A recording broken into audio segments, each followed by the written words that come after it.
বিন সুখাইল রাহমাতুল্লাহি আলাইহি বলেন, আমি ঘুমের ঘরের মধ্যে দেখতেছি একদল মানুষ ব্যাগ নিয়ে আসে, খালি ব্যাগ নিয়ে আসে, আবার ব্যাগটাকে ভরপুর করিয়া ভরিয়া ভরিয়া সে তার গন্তব্যস্থলে ফিরিয়া যায়। আরেক দল খালি ব্যাগ নিয়ে আসে, খালি ব্যাগ নিয়ে এসে তার বাড়ির মধ্যে ফিরিয়া যায়। আল্লাহর ওলি বলেন, দুই দল মানুষদেরকে আমি দেখতে পাইলাম। একদল মানুষ খালি ব্যাগ নিয়ে আসে, ব্যাগটাকে ভরপুর করিয়া সে তার বাড়িতে যাইতেছে। আর একদল মানুষ খালি ব্যাগ নিয়ে আসে, খালি ব্যাগ নিয়ে আবার চলিয়া যাইতেছে। আল্লাহর ওলি সেই জান্নাতের সরদারনি, যিনি রাজকীয় আসনের মধ্যে বসা, রাজ সিংহাসনের মধ্যে যে মেয়েটা বসা, সেই রাজকীয় আসনের কাছে চলে গেলেন। সেখানে যায় আল্লাহর ওলি মাতর বিন সুখাইল জান্নাতের সরদারনি, জান্নাতের রমণীকে প্রশ্ন করলো, ও জান্নাতের রমণী, আপনি বলেন তো দেখি, দুই দল মানুষদেরকে আমি দেখতে পাইলাম। এক দল মানুষ এরা ভরপুর হয়ে খালি ব্যাগ নিয়ে ভরপুর করে আবার বাড়িতে যাইতেছে, আরেক দল খালি ব্যাগ নিয়ে আসতেছে, খালি ব্যাগ নিয়েই যাইতেছে। এই দুই দল মানুষের পরিচয় আপনার কাছে আমি জানতে চাই। আমার মা, আমার বোন, কথাগুলো বুঝবা। জান্নাতের সরদারনি একজন মহিলা, একটা সুন্দরী মেয়ে, রাজকীয় সিংহাসনের মধ্যে বসা। আল্লাহর ওলি সেই রমণীর কাছে চলে গেলেন, রানীর কাছে চলে গেলেন। রানীর কাছে যাওয়ার পরে আল্লাহর ওলি যখন প্রশ্ন করলেন, আল্লাহর ওলিকে তখন বলতেছে, ও আল্লাহর ওলি, যারা ব্যাগ নিয়ে আসতেছে আবার ব্যাগটাকে ভরপুর করিয়া সদাই দিয়া ভরিয়া ভরিয়া সে তার গন্তব্যস্থলে যাইতেছে, এদের পরিচয় হলো এরা দুনিয়ার মধ্যে নেককার ছেলে রেখে আসছে, দুনিয়ার মধ্যে নেককার মেয়ে রেখে আসছে। তার নেককার ছেলে, তার নেককার মেয়ে দুনিয়ার মধ্যে থাকিয়া থাকিয়া তার কবরের পাশে এসে কবর জিয়ারত করতেছে, অথবা যেখানে আছে সেখানে থেকে থেকে সে তার মার জন্য দোয়া করতেছে, বাবার জন্য দোয়া করতেছে, আত্মীয় স্বজনের জন্য দোয়া করতেছে। এ আল্লাহর ওলি, যারা ব্যাগটাকে সুন্দর করে বুঝাই করিয়া তারা তার গন্তব্যস্থলে যাইতেছে, এদের পরিচয় হলো দুনিয়ার মধ্যে তারা নেককার সন্তান রেখে আসছে, অর্থাৎ তার সন্তান নামাজ পড়ে, তার ছেলে মেয়ে নামাজ পড়ে পর্দা করে, তার ছেলে মেয়েটাকে মাদ্রাসায় পড়াইছিল, কোরআন হাদিসের শিক্ষায় শিক্ষিত বানাইছিল।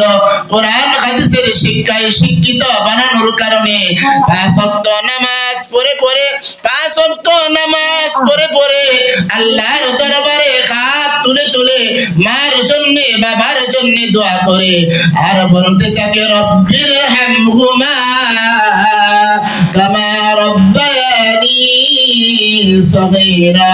বলেন, রব্বির হামহুমা কামা রব্বায়ানি সগীরা, রব্বির হামহুমা কামা রব্বায়ানি সগীরা। এভাবে তার ছেলে, এভাবে তার মেয়ে যখন দোয়া করতে থাকে, তার এই দোয়ার ফসল কবরের মধ্যে শুয়া শুয়া পাইতেছে, আর তারা জান্নাতের বাজারের মধ্যে আসতেছে। জান্নাতের বাজারের মধ্যে আসিয়া তারা তাদের ছেলে মেয়েদের দোয়া করতেছে, এই সদকায়ে জারিয়া আল্লাহ তাআলা এই জান্নাতের বাজারে পৌঁছাইয়া দিতেছে। এই জান্নাতের বাজার থেকে তারা সদকায়ে জারিয়া নেক আমল নিয়া যাইতেছে। সুবহানাল্লাহ। আমার মা, আমার বোন, আল্লাহর ওলি বলেন, ও মা, দুই নাম্বার দলের পরিচয় তোমার কাছে জানতে চাই। সেই দুই নাম্বার হলো খালি ব্যাগ নিয়ে আসছে, আবার খালি ব্যাগ নিয়ে এসে তার গন্তব্যস্থলে ফিরে যাইতেছে। এদের পরিচয় জানতে চাই। আল্লাহর ওলির কথা অনুযায়ী সেই জান্নাতের রানী আল্লাহর ওলিকে বলতেছে, ও আল্লাহর ওলি, এরা হলো সেই সমস্ত হতভাগা। এ মা, কথাগুলো বুঝবেন, বোঝার চেষ্টা করবেন। ওই জান্নাতের রানী বলতেছে, রমণী বলতেছে, এরা হলো দুনিয়ার সেই সমস্ত হতভাগা, সেই সমস্ত কপাল পোড়া, যেই সমস্ত কপাল পোড়া দুনিয়ার জমিনে নেক আমল করতে পারে নাই, নেক সন্তান রেখে আসতে পারে নাই। তার ছেলেটাকে দুনিয়ার জমিনে রেখে আসছে, তার ছেলে নামাজ পড়ে না। তার মেয়েটাকে দুনিয়ার জমিনে রেখে আসছে, মেয়েটা পর্দা করে না। তার ছেলে মেয়েটাকে ভাবে দুনিয়ার জমিনে রেখে আসছে, তার ছেলে মেয়ে নেক আমল করবে দূরের কথা, সদা সর্বদা সব সময় গুনার কাজের মধ্যে তার ছেলে মেয়ে ব্যস্ততায় সময় কাটাইতেছে।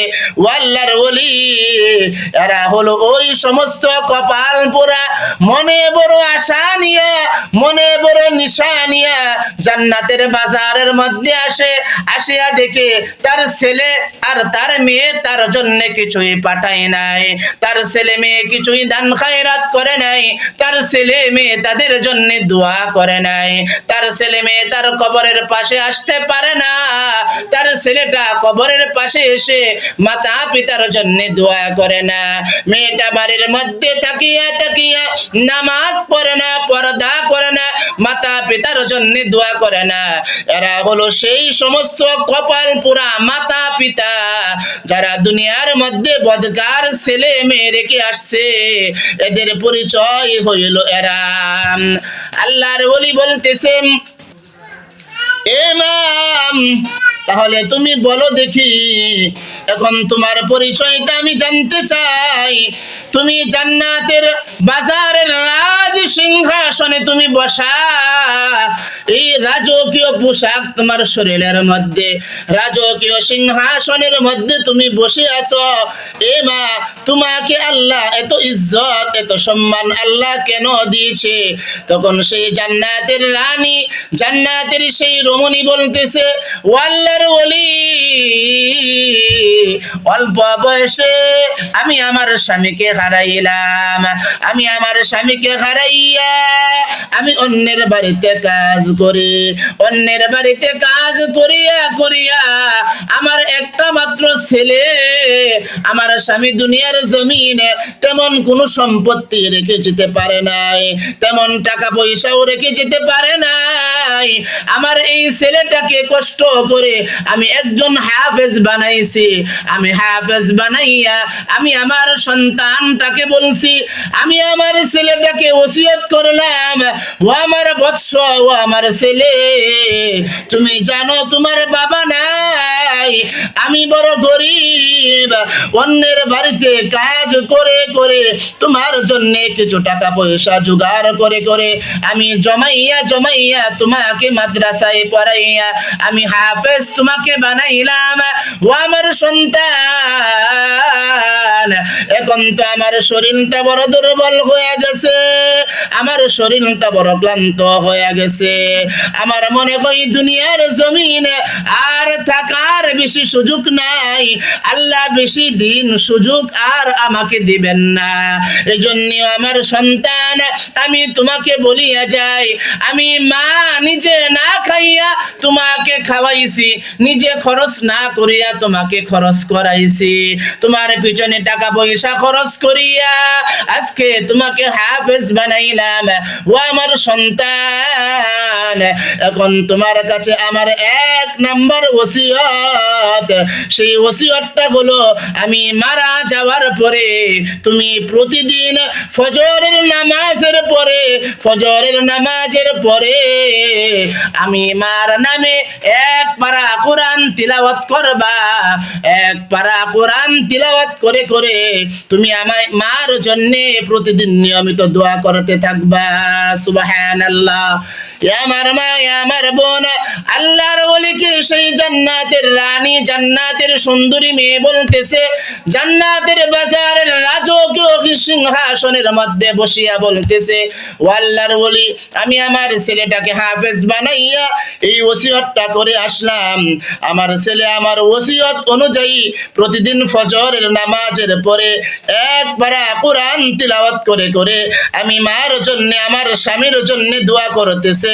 আমার সন্তানের দোয়ার বদলে আল্লাহ তাআলা আজকে আমাকে জান্নাতের বাজারের একটা রাজকীয় সিংহাসন দান করে দিছে। সুবহানাল্লাহ। আমার মা আমার বোন, তাহলে তুমিও তোমার ছেলেটাকে মাদ্রাসায় পড়াও, তুমি তোমার মেয়েটাকে মাদ্রাসায় পড়াও, মেয়েটাকে কোরআনের শিক্ষায় শিক্ষিত বানাইয়া তুমি তোমার ছেলে মেয়েটাকে ওসিয়ত করো, ও আমার সন্তান, ও আমার মেয়ে, প্রতিদিন ফজরের নামাজ আদায় করবা, আদায় করার পরে আমি মার নামে সূরা ইয়াসিন তিলাওয়াত করবা, আমি মার নামে কোরআন তিলাওয়াত করে করে আমি মার জন্য, তোমার বাবার জন্য দোয়া করবা।